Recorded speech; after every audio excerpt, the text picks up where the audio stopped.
New reporting now about President-elect Trump's meeting with House Republicans happening right now. He apparently told them, quote, "I suspect I won't be running again unless you say he's so good we've got to figure something else out."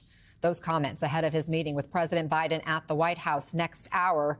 Let's bring in former Trump White House Deputy Press Secretary Sarah Matthews and former Special Assistant to President Biden Megan Hayes. Sarah, first, just a reaction to these new comments from Trump. I would imagine he's making them in jest, but with Donald Trump, I think that nothing should be taken unseriously. So maybe there's a chance that he means it, but I highly doubt it. But I do think that it's weird to joke about. Yeah, suggesting that there is a chance he wouldn't leave after this next term when will have served 2 complete terms. Megan, we did mention that President Biden wasn't given the opportunity to have this meeting in 2020, incoming president meeting with the sitting president. Why has the White House, do you think, made such a point of returning to this tradition? Because it's important to have traditions and to stick to them. The president is very firm on these traditions. He's been part of this institution, and whether he was in the Senate or the White House before, and it also signals to the country a sign of unity and a sign of, we want a peaceful transfer of power, and this is what you do as the president. And I don't think that just because it wasn't afforded to President Biden doesn't mean that the president is going to be petty and do the same thing to the president-elect. We have some live pictures outside of the Hyatt Regency where the president is meeting with House Republicans, and we'll be watching for any movement there as he will soon head to the White House for his meeting with President Biden. Time is dubbing this meeting the most cringe meeting in politics. These meetings are always a little strange. Trump and Obama sat down together in 2016 after Trump had fueled that birther conspiracy. Sarah, what tone are you expecting today with the meeting between President-elect Trump and President Biden? I would imagine it's going to be a little cringe and awkward between the two of them.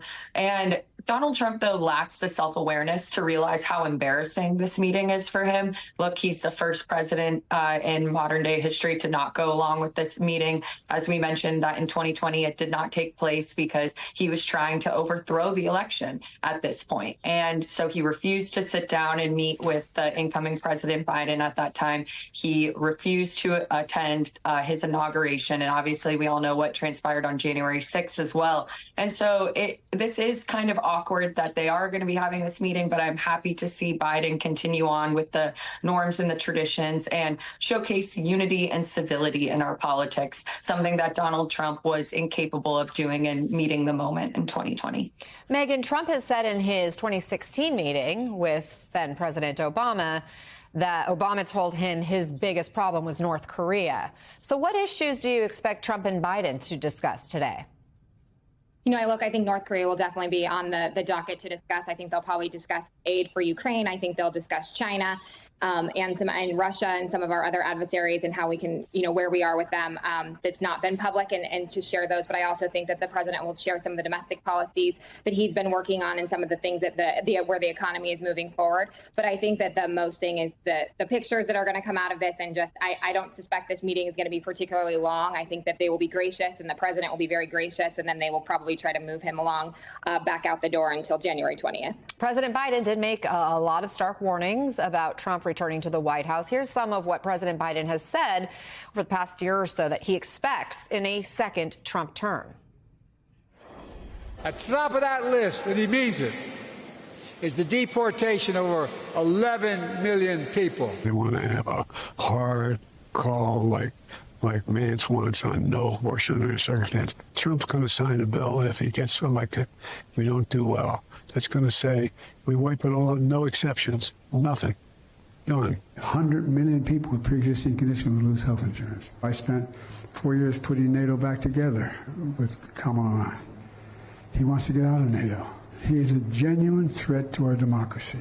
And that's not hyperbole. That is the God's truth.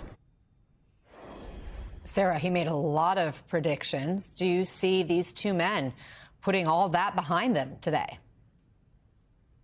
I would imagine that these are some of the concerns that President Biden might raise to incoming President Trump. I think something particularly that has always concerned me about a second Trump term is Trump wanting to withdraw us from NATO. It was something that he wanted to do during the first term, but was persuaded against. And so now I do see that as something that he will probably pursue. And so I'm hopeful that Biden will have conversations with him about some of these more extreme radical policies. And obviously, even if Biden raises these issues to Trump, it might not make a difference at all because Donald Trump, I think, in a second term feels emboldened and he is going to try to pursue all these things that he feels like he didn't get away with during a first term, because now in a second term, I don't believe there's going to be many guardrails holding him back. I mean, if Biden even were to raise these issues, could that actually backfire and have Trump dig in deeper on his positions?